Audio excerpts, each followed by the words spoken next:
आज हम आपको एक कहानी बताएंगे। ठीक है। यह धम्मपद की एक गाथा है जिसे आज आपको सीखना है। ठीक है। मैं बोलता हूँ, उसके बाद पहले आप लोग दोहराएंगे और फिर इसको बोलेंगे। ठीक है। सुदुद्दसं सुनिपुणं यत्थ कामनिपातिनम् चित्तं रक्षेत मेधावी चित्तं गुप्तं सुखावहम्। ये जो मन है, ये आसानी से काबू में नहीं आता। इसको साधना बहुत मुश्किल काम है। जैसे तुम्हारा मन तुम्हें यदि कहे कि मुझे खेलना है, ठीक है, तुम्हारी खेलने की इच्छा होती है ना बच्चों, होती है। हाँ। तो उस समय यदि मम्मी पापा तुमको बोले कि पढ़ाई करो, तो तुम्हारी पढ़ाई हो जाती है क्या? बहुत मुश्किल होती है कि नहीं? हर 5 मिनट में घड़ी देखेंगे या मन भागते रहेगा, ऐसा है ना? तो भगवान कहते हैं ये जो मन है, ये बहुत चंचल है, ये बहुत भागने वाला है। इसको साधना अपने हिसाब से इसको बनाना बड़ा मुश्किल काम है। ठीक है। ये जहां चाहे वहां पट से पहुंच जाता है, तुरंत ही। अब जैसे तुम दिल्ली के बारे में सोचोगे तो दिल्ली पहुंच जाओगे। तुम हैदराबाद के बारे में सोचोगे तो तुम वहां पहुंच जाओगे। तुम मुंबई के बारे में सोचोगे, वहां पहुंच जाओगे। तो मन को पहुंचने में समय लगता है क्या? नहीं लगता। इतना तेज है हमारा मन। भगवान कहते हैं कि यदि समझदार व्यक्ति इस चित्त की सुरक्षा करे, इस मन को कहीं भागने न दे, और यदि वो अपने काबू में लेकर आए इस मन को, तो ये सुरक्षित मन जो है, ये सुरक्षित चित्त जो है, हमारा बहुत सुख देने वाला सहायक बनता है, बहुत मदद करता है। तो जितने भी सुख दुख है, ये जो है ये मन से ही अनुभव किए जाते हैं। इसीलिए अपने मन को अपने काबू में करना, अपने चित्त को अपने काबू में करना बहुत जरूरी है। ठीक है। ये गाथा का अर्थ है। सुदुर्दसं का मतलब होता है बड़ा ही आ, उसको कठिनाई से, बहुत कठिन है करने के लिए, साधने के लिए। सुनिपुणं का मतलब होता है बहुत चालाक है, तेज है। यथ काम निपातिन, जहां जहां ये मन चाहे वहां वहां ये तत्काल पहुंच जाता है। अपनी मन मर्जी को चलाने के लिए ये मन बहुत तेज है। चित्तंग रखे तो मेधावी, तो बुद्धिमान आदमी, मेधावी का मतलब होता है बुद्धिमान, मेधावी का मतलब होता है समझदार, होशियार व्यक्ति। तो भगवान कहते हैं चित्तंग रखे तो मेधावी, जो समझदार आदमी है, बुद्धिमान व्यक्ति है, ये अपने मन की सुरक्षा करता है, अपने मन को साधता है, अपने मन को अपने काबू में रखता है। क्योंकि चित्तम गुत्तम सुखावहन, जो चित्त सुरक्षित है, जो चित्त साध कर रखा है, बांध कर रखा है, वह चित्त सुख देता है करके कहते हैं।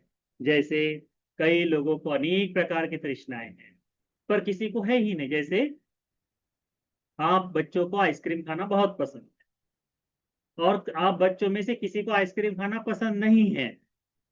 तो जिसको पसंद है, उसको यदि आइसक्रीम ना मिले तो रोता रहेगा, चाहिए चाहिए चाहिए चाहिए चाहिए, भागता रहेगा। पर जिसको पसंद नहीं है, उसके सामने आइसक्रीम दो मत दो, उसको कोई फर्क पड़ेगा क्या? नहीं। तो ये सारी चीजें मन से है, इसीलिए वो उस तरह से है।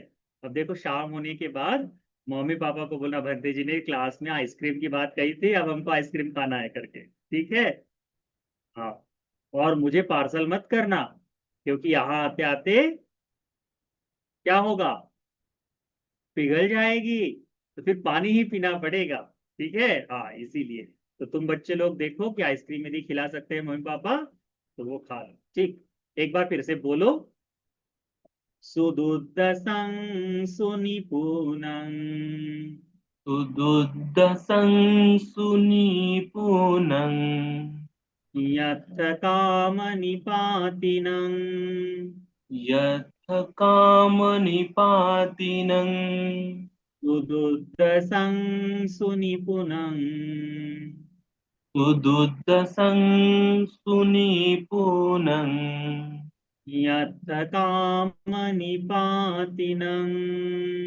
यत्थ कामनिपातिनं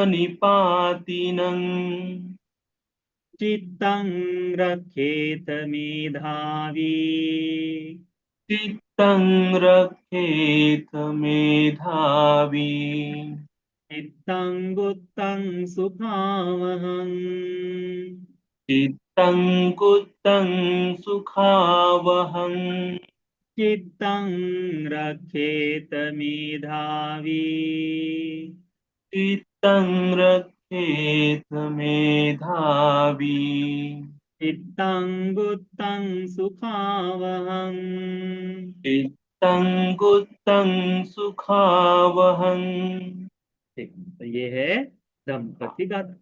इसका एक बहुत सुंदर सी कथा भी है, ठीक है, उस कहानी को बारे में देखेंगे। भगवान बुद्ध जी ने धम्मपद गाथाएं हर एक किसी औचित्य पर, किसी कारणवश ही कही है। कभी कहीं किसी भिक्षुओं में कलह हो जाए तो भगवान बुद्ध जी उसे धर्म की गाथा बताकर सिखाते हैं। कभी किसी भिक्षु को दुख हो जाए तो भगवान बुद्ध जी उसके बारे में बताते हैं। कभी किसी को सुख की इच्छा हो जाए तो भगवान बुद्ध जी उसे धर्मपद की गाथा सुनाकर बताते हैं। कभी किसी में आलस से जाग जाए तो भगवान बुद्ध जी उसे उससे दूर होने के लिए भी सिखाते हैं। तो आज ऐसे ही एक भंते जी को अपने मन के बारे में जो चिंता थी, इस मन के बारे में भगवान बुद्ध जी ने जो बताया उसे सुनते हैं। भगवान बुद्ध जी एक समय श्रावस्ती में जेतवन में विराजमान थे। आपको पता है कि ये जेतवन जो मोनेस्ट्री है, जेतवन विहार किसने दान दिया है? हाँ, अपनी तरफ ऐसी छाती पर हाथ रखकर मैंने दिया करके मत बोलो, ठीक है। किसने दिया है? अनाथ पिंडक। किसने दिया है? अनाथ पिंडक ने। अनाथ पिंडक ने क्या किया था जेतवन दान देने के लिए, पता है? सोने के सिक्के होते हैं, तुमको पता है सोने के सिक्के शादी ब्याह में बांटे जाते हैं ना, दहेज में दिए जाते हैं, तुमने देखा होगा। तो वैसे सोने के सिक्के तब सोने के सिक्के चलते हैं। अभी तो ऐसी नोट चलती है, कागज की नोट चलती है, ये तो जमीन पर रखते ही उड़ जाएगी, है ना। उस सोने के सिक्के उसने पूरे जमीन पर बिछाए थे। तो जैसे तुम देखो, जैसे तुमको बचपन में कुछ दे दे तो तुम कैसे चारों तरफ फैला देते हो सिक्के, वैसे ही वो चारों तरफ फैलाकर पूरा का पूरा बुद्ध विहार की जमीन जो है उन्होंने खरीदी थी और भगवान बुद्ध जी को दान में दी थी। तो देने वाले कौन थे? अनाथ पिंडिका, ठीक है।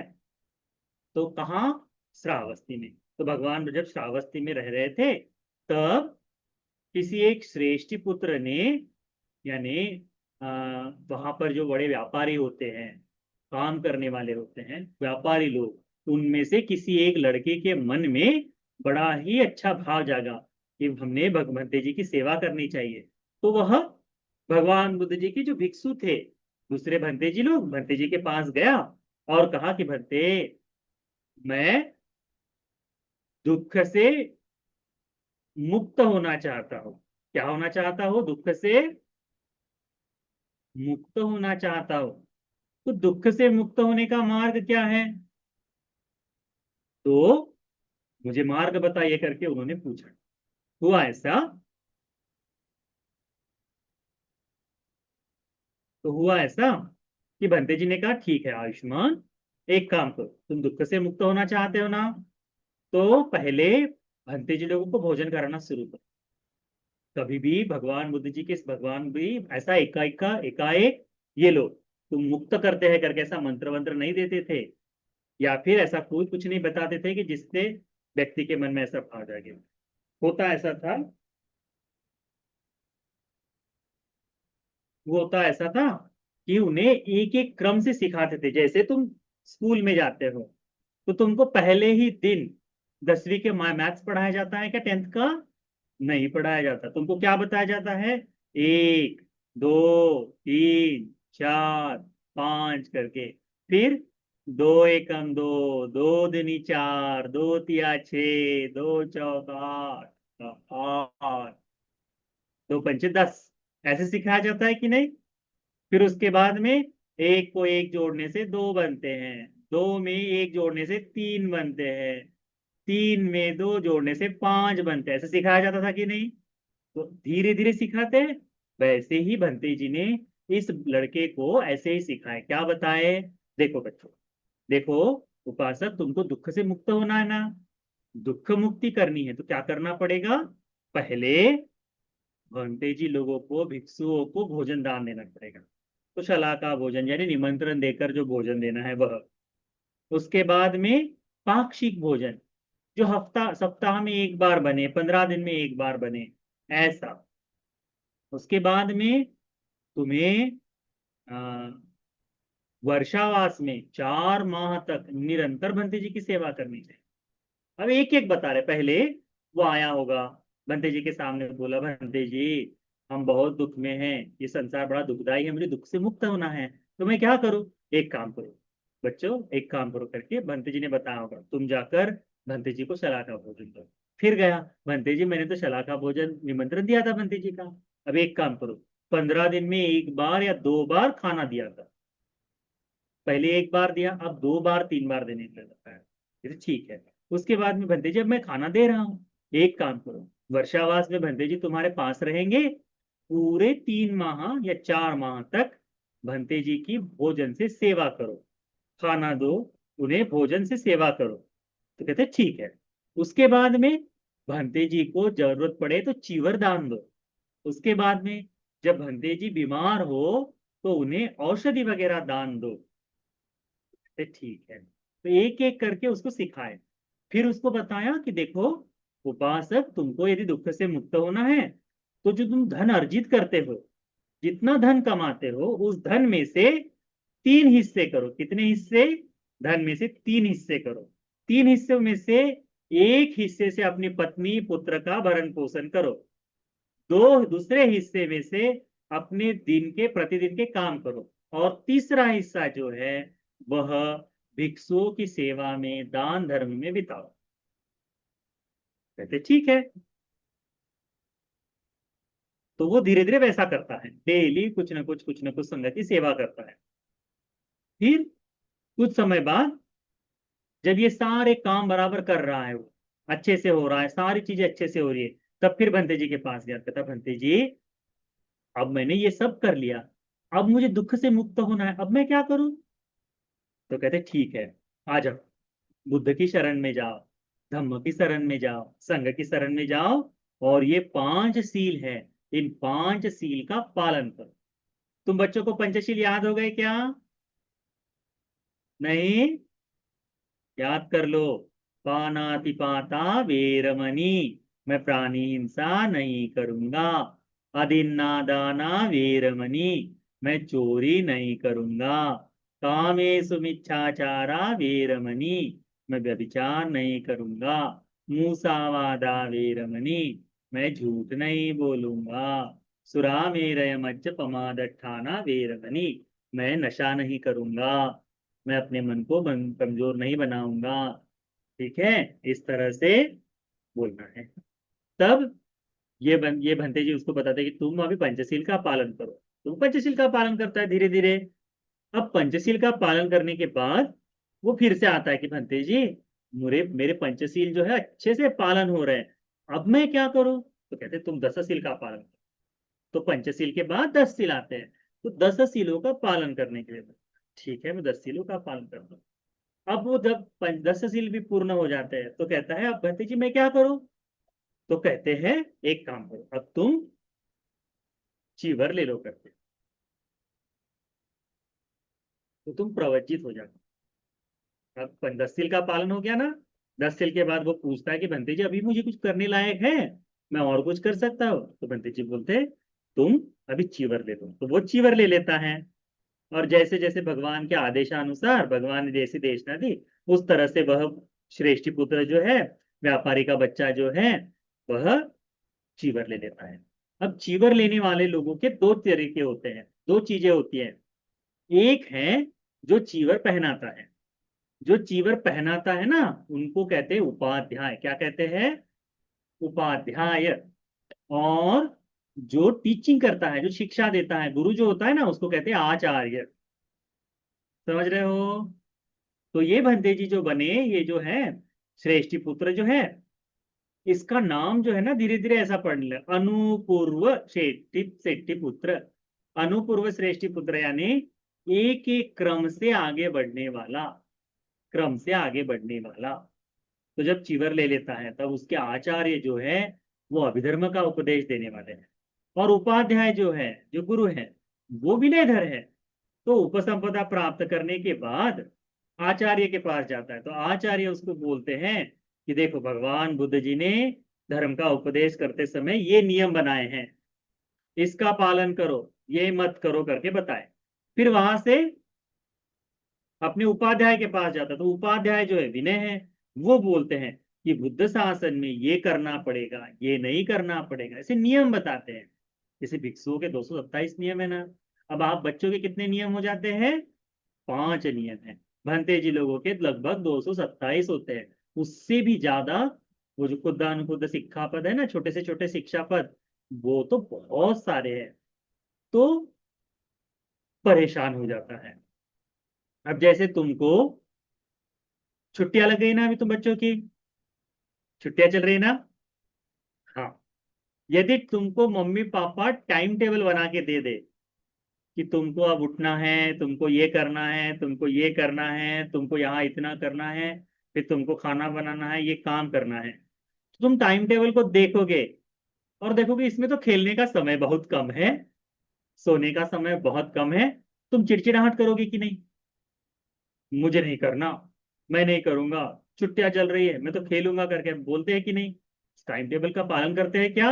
नहीं। स्कूल में भी यदि ज्यादा नियम है तो मुश्किल होती है कि नहीं पालन करने में, मन भाग जाता है ना। तो वैसे ही इनका मन भी, भंते जी बता रहे इतने सारे नियमों का पालन करना पड़ेगा, अरे बाप रे करके ये जो अनुभूपा भिक्षु बने, ये सोचने लगे। फिर उनके मन में ऐसा लगने लगा, मैं जब घर में था, गृहस्थी में था, उपासक था, तो मेरे मन में जो आया वो मैं वो करता था, और दान धर्म भी करता था। अब यहाँ भत्ते हो गया हो, अब मुझे ये कुछ भी करना बड़ा मुश्किल है, बहुत सारे निर्बंध लगे हैं, बहुत सारे रिस्ट्रिक्शंस है, you can not do this, you can not do that, something. तो कहा कि तो उनका मन बार बार क्या सोचता, I want to go home, I want to go home, I want to leave and become a common person. तो इनका मन ऐसा करने लगा। पर चीवर किस लिए लिए थे? कि मुझे दुख से मुक्त होना है करके। तो हुआ ऐसे कि धीरे धीरे इनका मन जो है वो धर्म में नहीं लगता। अब धर्म का अभ्यास नहीं कर रहे, अभ्यास नहीं कर रहे, धर्म में मन नहीं लग रहा। तो क्या होगा? जब तुम्हारा मन नहीं लगता तो तुम्हारी पढ़ाई नहीं होती, जब तुम्हारा मन नहीं लगता तुमको भूख भी नहीं लगती। जब तुम गुस्सा हो जाते तुमको भूख लगती है क्या? नहीं लगती ना। मैं नहीं खाना, मैं नहीं खाना, चिड़चिड़ाहट करते हैं। पर मम्मी है, पापा है, बड़े प्यार से जबरदस्ती खिला देते हैं ना। हाँ। परंतु जब अपना मन रहे तो मुझे नहीं खाना, तो चिड़चिड़ाहट करते हैं। तो भंते जी भी ऐसी ही, इतने सारे नियम कौन पालन करेगा? आचार्य अलग नियम बताते हैं, उपाध्याय अलग नियम बताते हैं, इतने सारे नियम है कि पालन कैसे करूं? तो धीरे धीरे इनका मन जो है बुद्ध शासन से असंतुष्ट हो गया, यहाँ से बाहर निकलने के लिए सोचने लगा, और बड़ी चिंता सताने लगी। और धीरे धीरे इनका खाना कम हो गया, और भंते जी बिल्कुल दुबला दुबले हो गए, लकड़ी जैसे दुबले हो गए, बिल्कुल दुबले जैसे। और उनके शरीर में हड्डियों की नसें दिखना, हाथों की नसें दिखाई देती है ना, हमारे नहीं दिखाई देगी क्योंकि बहुत सारा मांस है। पर यदि मांस कम हो जाए तो ये नसें दिखाई देगी कि नहीं? हाँ। तो उनकी धीरे धीरे मांसें दिखाई देने लगी, और उनका है ना जगह जगह पर शरीर अभी कैसा दुर्बल हो गया, बड़ा कमजोर हो गया है। तो कमजोर होने के कारण जगह जगह पर खुजली भी होने लगी उनका। इंस्पेक्शन इन्फेक्शन जल्दी हो जाता है ना, इन्फेक्शन वैसा हो गया। और आलस्य, अब खाना कम खा रहा है, काम कुछ कम नहीं, कम नहीं, काम कुछ भी नहीं है। तो दिन भर,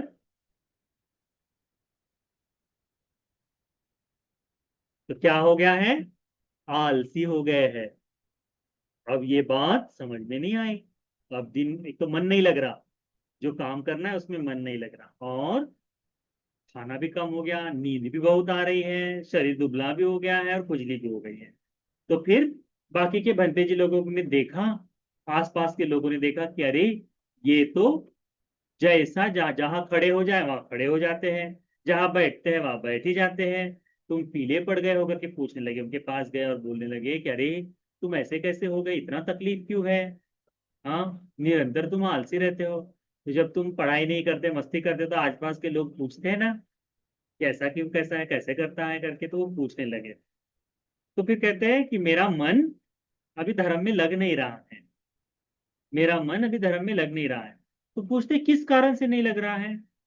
तो कहते हैं कि टीचर ने बताया इतने सारे नियम हैं, उपाध्याय ने बताया इतने सारे नियम है, कैसे पालन करो? तो उसका मन, जो सुनने वाले थे उनको कुछ नहीं अच्छा लगा। तो उन्होंने जाकर इनके गुरु भंते जी लोगों को, टीचर को बता दिया कि ये भंते जी का मन नहीं लग रहा है। तो फिर अब टीचर की बात ही नहीं समझ रही उनको, तो क्या मन लगेगा? हुआ ये कि फिर भगवान बुद्ध जी के पास इस भिक्षु को लेकर गए और पूछा, भिक्षु भगवान को भगवान के पास बिठाया और भगवान ने पूछा, भंते भिक्षु तुम दुबले हो गए हो, शरीर पीला पड़ गया है, क्यों, क्या हुआ? तो कहते भगवान मैं जब घर में था तो अपने मन के हिसाब से काम करता था, मुझे जब खाना चाहे तब उठाकर खा लिया, जब चाहे मुझे कुछ खाना है अलग अलग चीजें तो मैं खा सकता था, जहां जाना चाहे मैं जा सकता था, अपनी मर्जी का मालिक था।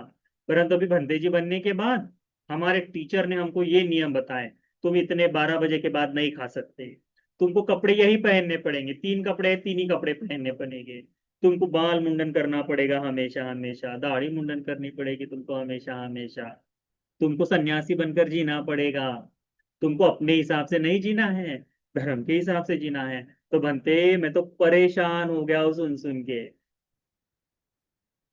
जब तुमको बहुत सारे नियम बना दे तो परेशान हो जाते हो कि नहीं? वैसे ही।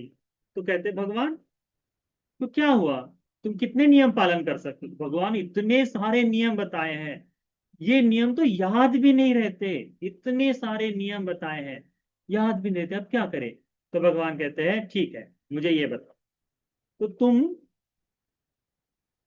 कितने नियमों का पालन कर सकते हो? तो भगवान यदि नियम कम हो तो अच्छा है। तो कहते भगवान कहते हैं कि क्या तुम एक नियम का पालन कर सकते हो? कितने नियम? एक नियम। भंते जी के कितने नियम हैं? 227 कम से कम। और अ, भंते जी के कितने नियम हैं? 227। और भंते भगवान इसको कितने नियमों का पालन करने के लिए बोल रहे हैं? एक नियम। तो भगवान पूछते हैं कि देखो उपासक, तुम एक नियम का पालन कर सकते हो क्या? कहते हैं कि हाँ, एक नियम का पालन कर सकता हूँ। बहुत खुश हो जाता है। तो एक काम करो फिर, आज से तुम अपने मन पर काबू करो। क्या करो? मन पर काबू करो। बड़ा खुश हो जाता है। मेरे उपाध्याय बताते इतने सारे नियम है, आचार्य बताते इतने सारे नियम है, मेरे से नहीं होता। भगवान बुद्ध जी के पास गया, भगवान बुद्ध जी ने एक ही नियम बताया। क्या नियम बताया? अपने मन पर, अपने मन पर काबू करो, कंट्रोल करो। ठीक है, बड़ा खुश। तो भगवान बुद्ध जी फिर ये गाथा बोलते हैं। क्या बताते हैं भगवान बुद्ध जी इस गाथा में? कहते हैं सुदुद्दसं सुनिपुणं यत्थ कामनि पातिनं चित्तं रक्षेत मेधावी चित्तं गुप्तं सुखावहं करके ये गाथा बताते हैं धम्मपद की। देखो, एक नियम पालन करने से सारे नियमों का पालन हो जाता है, सारे नियमों का पालन। तुमको अपने जीवन में किसी प्रकार का कायिक पाप नहीं करना है। यदि तुमको पाप नहीं करना है अपने जीवन में, तो तुमको भगवान ने केवल 5 नियम बताए। कितने? 5 नियम। ये 5 नियम तुमको तकलीफ नहीं देंगे, दूसरों को तकलीफ नहीं देंगे। वो 5 नियम है पंचशील। तो उपासक के लिए सबसे जरूरी है, ये पंचशील का पालन करोगे तो उससे तुमको क्या होगा, तुम्हारा मन भी कंट्रोल में आएगा। तो भगवान बुद्ध जी ये गाथा उसको बताते हैं कि इससे तुम सुखी हो जाओगे करके। और देखते ही देखते ये भगवान, ये बनते जी भगवान से ये गाथा सुन के तुरंत श्रोतापन्न बन जाते हैं, भगवान के प्रति श्रद्धा जाग जाती है, श्रोतापन्न होते हैं। और बहुत सारे लोग भी श्रोतापन्न होते हैं, और धीरे धीरे धर्म का अभ्यास करते करते ये लोग मुक्ति के मार्ग पर चलना शुरू कर देते। बताओ कितना सुंदर है। इतने सारे नियमों से एक नियम अच्छा है, कौन सा? अपने मन पर संयम करना। अपने मन पर संयम कर दोगे तो सारे ही नियमों का पालन हो जाएगा करके भगवान बुद्ध जी बताते हैं। तो ये भिक्षु, ये जो गाथा है ना, ये किसी अन्य भिक्षु की अनुपूप थेर की गाथा है। अनुपूप श्रेष्ठ पुत्र भिक्षु की गाथा है, जिसका मन बड़ा विक्षिप्त हो गया था और भगवान बुद्ध जी ने उसे समझाया। तो बच्चों, तुमको भी यदि जब भी ऐसा मन भागने लगे, जब भी तुमको ऐसा लगे कि अरे ये तो बहुत कठिन है, धर्म का अभ्यास बड़ा कठिन है, तो केवल इस बात को ध्यान में रखना कि भगवान ने धर्म को बहुत सरल बताया है, बहुत सिंपल बताया है, कोई तकलीफ नहीं बताई है। क्या करने के लिए बताया है? अपने मन पे नियंत्रण करने के लिए बताया है। अपने मन पे नियंत्रण करना यानी क्या? तो पाप करने से अपने मन को रोकना। क्या करना? पाप करने से रोकना। तो जिन जिन चीजों से दूसरों को बुरा लगेगा वो वाणी नहीं बोलनी चाहिए। जिन जिन चीजों से दूसरों को तकलीफ होगी वो कर्म नहीं करना चाहिए। ठीक है? जिनसे तुमको लाभ होगा और दूसरों को हानि भी नहीं होगी, ऐसे कर्म को करना चाहिए। तो मन पर नियंत्रण करने से हम अपना जीवन धर्म के रास्ते पर ला सकते हैं। यही इस गाथा का अर्थ है, यही इसकी कथा है। इतनी समझ में आ गई क्या? गाथा समझ में आई, कथा समझ में आई? बड़ी साधारण सी कथा है। क्या है? भगवान ने इसमें कितना चीजें बताई, बहुत छोटी सी चीज बताई कि भिक्षु धर्म ये है, और इसमें यदि मन पर भी कोई नियंत्रण कर ले तो उतने इससे इसका मुक्ति होना संभव हो जाता है करके। ठीक, तो इस बात को ध्यान में रखो। तो आज की गाथा को याद रखना है, आज की कथा को याद रखना। बड़े साधारण नियम बताए भगवान ने। तुम पंचशील का पालन कर लोगे ना, तो तुमको दुनिया में किसी भी तरह से कोई गलत काम तुमसे होना अच्छा संभव नहीं है। बहुत आसानी से धर्म के अनुसार चल सकते हो। परंतु तुम्हारे मन में अच्छी इच्छा होनी चाहिए कि मैं पंचशील का पालन करूंगा, मैं पंचशील का पालन करूंगी। ऐसा मन में भाव होना चाहिए, तब जाकर हम धर्म पर अच्छी तरह से चल सकते हैं। ठीक है? इतना समझ में आ गया बच्चों को? हाँ, चलो, तो आज के लिए इतना बहुत है।